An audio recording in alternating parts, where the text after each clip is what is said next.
Welcome back, you handsome hamburgers, to the Gamer Muscle YouTube channel.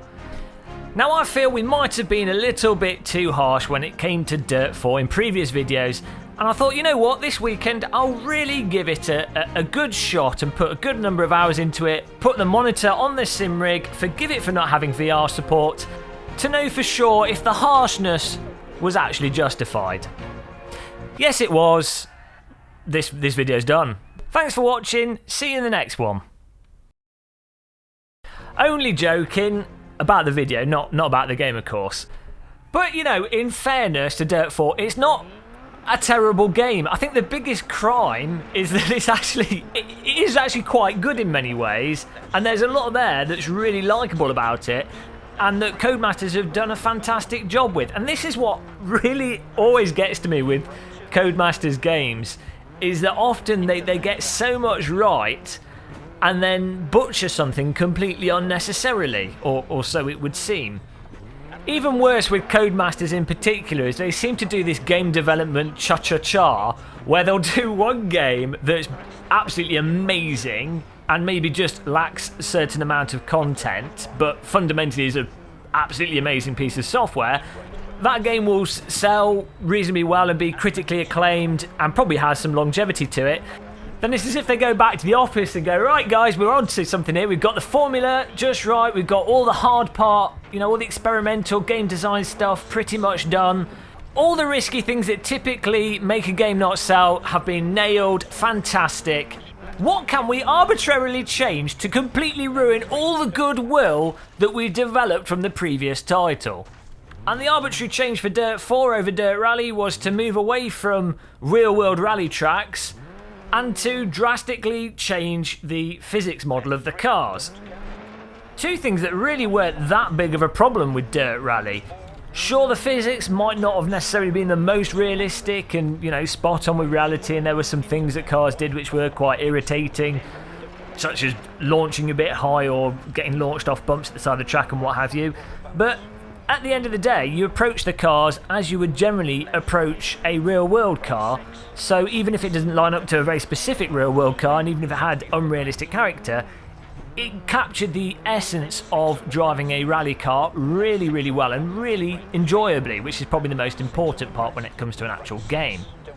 Now, in fairness to Dirt 4, I think they have improved many aspects of the physics over Dirt Rally. The most notable one is the way the cars handle on tarmac, because that was actually something that was quite a bit off in Dirt Rally, and the tarmac does feel a lot better in Dirt 4. And the other one is the way cars actually don't launch in Dirt 4 like they did in Dirt Rally. So they seem to have more of what appears to be the effect of aero pushing them to the ground, and the cars having what seems like more mass, especially at higher speeds. And the way the suspension reacts to bumps, the cars are just more settled and more planted, which is a really nice improvement, and fantastic physics work there. Unfortunately, through the physics changes, what has been introduced is a lack for the rear end of the car to really be driven on the throttle properly. Now, I know immediately someone's going to say, oh, it's just a case of doing the setups because the developers developed it to be understeer for gamepads. No, no, you can, yeah, granted you can lock the rear diff, remove camber, you know, make the back as drifty as you want, and with some of the cars you can get the back out and drive it a little bit on the throttle, but when you do that it really is to the detriment to the overall handling of the car, and it just wouldn't be beneficial to set it up like that. And then if you do set it up like that, it's still really reluctant to be driven progressively on the throttle and you know, use your throttle to handle the car more than the steering. Even with rear-wheel drive vehicles in the game and older rally cars where you really can't use that rally cars are set up to be understeery in reality excuse, which I don't know why people are coming up with that. The rally cars in reality are set up to whatever the driver wants for whatever will allow that given driver to get fast times. Sometimes that might be neutral, sometimes that might be understeery, and sometimes that might be more on the oversteery side. It depends on the year, depends on the type of rally car, and it depends on the driver. What you really find in Dirt 4 as well is that regardless of the setup, all the vehicles tend to move in the end characteristic of as if they were front wheel drive cars in some way. Now, it's worth stating, though, as well, and reiterating, driving physics, or simulator physics, or realistic driving game physics are excruciatingly hard to develop and very unpredictable, and overall, on the grand scheme of games, even with its oversteer characteristic, the physics in Dirt 4 are actually really quite good in many ways. And I think you have to commend the developers for trying to fix some aspects of the Dirt rally handling. But of course, with the way physics development seems to be, one improvement somewhere causes an issue somewhere else. It's a total nightmare. So obviously, you'd expect developers to know that's the case with physics development. You see it in all the simulators, you see it in all types of development. Fix something, it breaks something else. So when you have Dirt Rally, which was actually really good, people weren't really complaining about the physics.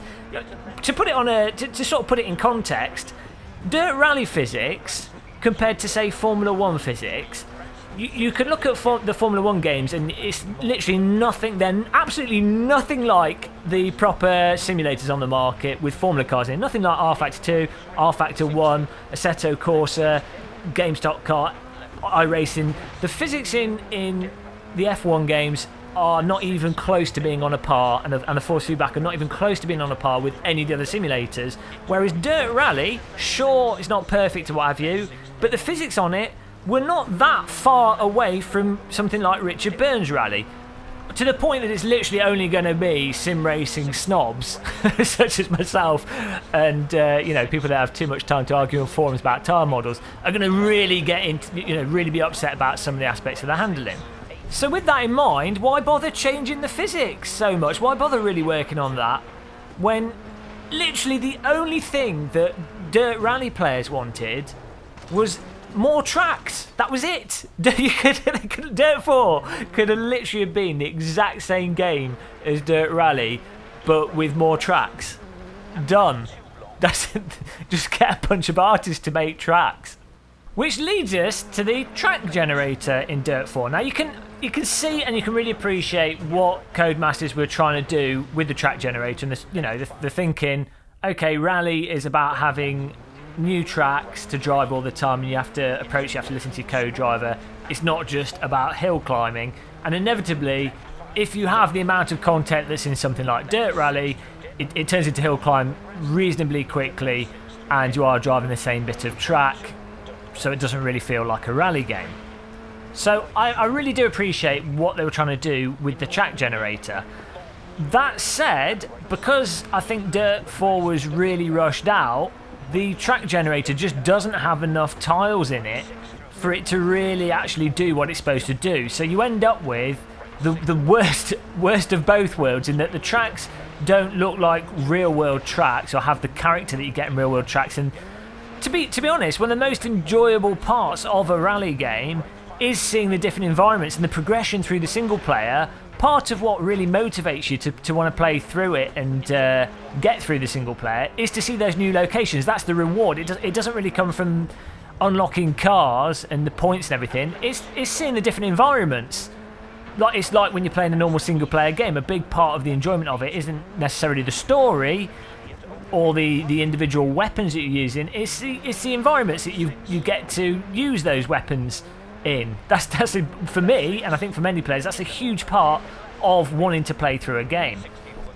What's happened with the Dirt 4 stage generator is you have something that not only feels a lot more bland than tracks in Dirt Rally or any other rally game like Richard Burns Rally and some of the other rally titles out there, but after about 35 minutes or so of driving a given location in a game, it just feels like you're driving the same stage over and over again, with some random changes in the corner order, but the corners are so stale that those random stages don't really offer unique gameplay. It kind of defeats the purpose of the randomness to it.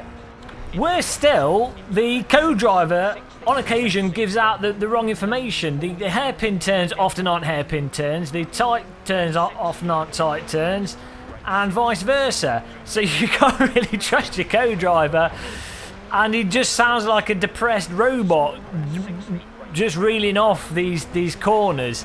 It really is pretty bad, especially when you compare it to the co-driver in Dirt Rally, which was incredible. I mean, what really made Dirt Rally super immersive was the co-drive, and the fact that they recorded the stages with someone in a motion rig, reeling it off, and then them having tone to their voices if they were actually sat in the car with you, making it essentially exactly the same as if you had a co-driver in real world giving pace notes. The pacing was fantastic, the tone of the voice fantastic, the delivery fantastic, the immersion from that absolutely incredible. All gone. Goodbye. Good idea. Goodbye. We can't have that because we've got a random stage generator that doesn't have enough tiles and just makes everything boring. Now I know some of you are going to say I'll be too negative for a while, so let's be positive. One thing that the game actually does do really quite well is the rallycross, and the multiplayer side of the rallycross is actually really quite nicely executed. If people were playing it, and they're not playing it because most people getting a rally game are looking for rally. It's called Dirt4, so I guess, you know, it's not called rally in the title, so, you know, but it's also not called rallycross. It's like the game doesn't know what it is. If the game was called Dirt Rallycross or Codemasters Rallycross, and it focused on the rallycross, which it probably should have done because that's the most fleshed out, polished, and you know, feels like a very legitimate part of the game, it probably would still have people playing the multiplayer. They could have put more of an effort on some of the ranking in the multiplayer, just really focused on that one component of it. It probably would be a more successful game, and there'd probably still be more people playing it online because they would, in their brains, they go, oh, well, I could do some rallycross. Okay, I'll play Dirt Rallycross. I'll play Codemasters Rallycross game. As it is, if you honestly want to do some rally driving, you go, oh, I'll do some rally. I'll play some Dirt Rally, or I'll play some Richard Burns Rally. So the end result is, this is dead online. It's got less players, active players. That's not even people in multiplayer lobby. Good job trying to find people in a multiplayer lobby, but in terms of people even just playing the game, it's got less players than Dirt Rally. That's where it's got to now. It's a total disaster. I did say I was going to try and be positive about the game. That was a failure. Oh dear. But again, it comes from the frustration of the fact that the rallycross, as I say, is really well developed. The actual handling of the rallycross cars is really enjoyable, and in some ways, a lot of the rallycross cars handle in a far more enjoyable way to the rally cars in the game. And the stages, you know, they're actually the proper rallycross tracks. Really nice track models, really well executed. I mean, they are the same tracks that were from the previous Dirt Rally game, so it kind of feels a bit cheap in some ways. But I definitely think the rallycross is well done. And then the multiplayer, when it applies to the rally side of thing, in terms of the actual multiplayer structure and how the multiplayer operates with the rally, it's really nicely done again, works really well. But the stages are just so boring and the handling bland compared to Dirt Rally that it's like, well, why not just do Dirt Rally and we'll compare our times? At the end of the day, that's the problem. It's just this sort of smothering of blandness over the whole title that ruins what would be good components in it, and what seems like a real lack of focus to doing one specific thing really well with Dirt4, which is probably its biggest failing. Okay, positivity. Let's focus positivity. The sound is actually really good in Dirt4. Absolutely fantastic sound, but it's essentially the same sounds that were in Dirt Rally, so, you know, and the co-driver doesn't sound as good. So, yeah, I mean, you have to give Codemasters credit for doing an incredible job with the audio, but if that's your focus, go and play Dirt Rally. So, again, I'm trying my best to be positive here.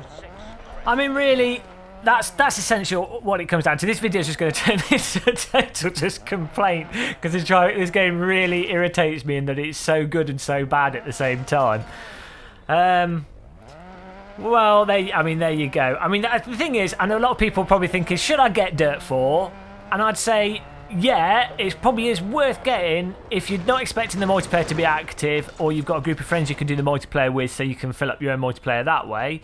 And if you can pick up Dirt4 as a sort of £10 title, £15 title, then actually I think for that price it offers fantastic value for money, and it's a really nice extension to Dirt Rally, and you kind of play it as its own thing, but also as if it was a DLC for Dirt Rally. And if you think of it like that, it makes sense, and you could really enjoy it, and you'd be like, oh, this is fantastic. If you bought it as a full price retail game for, I think it was going for £45 in some places, you will probably want to take an axe and cut your head off, and you'd be thinking, why did I spend so much money on this? Now, so it's not bad, it's lax focus, definitely worth getting for a good price and with the right mindset. My real hope is that Codemasters do Dirt 5 and they do essentially Dirt Rally with more stages, and I don't care if they're not licensed rally stages. They could just be any road. Just drive around Scotland or something with a car, and then use that video footage to build tracks. Obviously it's that easy to build tracks. It's not as if it takes thousands of man-hours to build realistic tracks. Or, I mean, I guess maybe they'll take the technology they've got from this and just build loads and loads more tires with loads of set pieces. But then I just don't see this technology working properly, because you end up with repetition of set pieces, whatever you do, and each time that happens, it ruins the immersion of the track feeling like an organic track. So they should just forget this auto-gen thing, other than it being for a multiplayer mode and for it being a sort of gimmick on the side where it actually does have value. And for a single player game, they just need to have actual stages, such as we found in Colin McRae Rally 1, 2, 3, Richard Burns Rally, Dirt Rally, and all the best rally games ever made. Just do that. And then Dirt 5, maybe it'll be really good. And maybe, with Codemasters doing the cha-cha-cha that they do, if this one's terrible or not amazing, the next one might actually be decent. Though it's hard to say with Codemasters. They go through sort of peaks, lulls, and they don't just step forwards and backwards. They kind of step forwards, move to the side, jump up in the air, and go back again. You just don't know with Codemasters if the next game's going to be good. It could be any of the games. The Formula 1 games do this, the Toy Box Turbo game and the Micro Machine game they just released, dear God. The mobile Colin McRae Rally game. You just don't know with Codemasters if they're going to do something that really is a mastery of code, or it's a code disasters. That pun was worse than Dirt 4. We're all guilty of being terrible occasionally. But on that note, we've meandered through the wonderful world that is Dirt 4 with that. That's our sort of final verdict. Again, just to reiterate the point, there is some amazing talent in Codemasters. You have to hand it to the modelers, the sound design, and there is really good programming talent in there as well. It's just the end product and certain choices, for whatever reason, maybe time constraints and everything else involved, the end result is Dirt 4. So, I'm optimistic for Dirt 5, Dirt Rally 5. We'll see what happens. But there you go. Let me know in the comments what you guys think of Dirt 4. If you think I'm overreacting, if you think I'm right with it, it probably is more suited to being a DLC or sort of like a £15 game rather than a £45 game, and then it makes sense. Don't forget to subscribe if you want to gain 5% more slip angle at 10% more rally speed. Don't forget to like and dislike, and until the next video that's coming really, really soon. Thanks for watching, everybody. Goodbye.